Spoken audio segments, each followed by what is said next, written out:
Praise the lord అందరికీ. లూకా సువార్త 7వ అధ్యాయము 11వ వచనం నుంచి చదివినప్పుడు, యేసు ప్రభు ఒక నాయీను గ్రామం గుండా వెళ్తున్నప్పుడు యేసు ప్రభుకి ఒక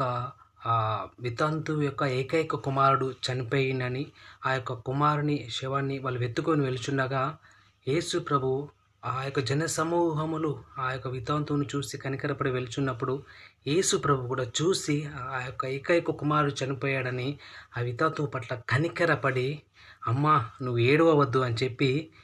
వారిని ఆపి ఆ చనిపోయిన ఆ కుమారుని జీవంతో లేపి మళ్ళీ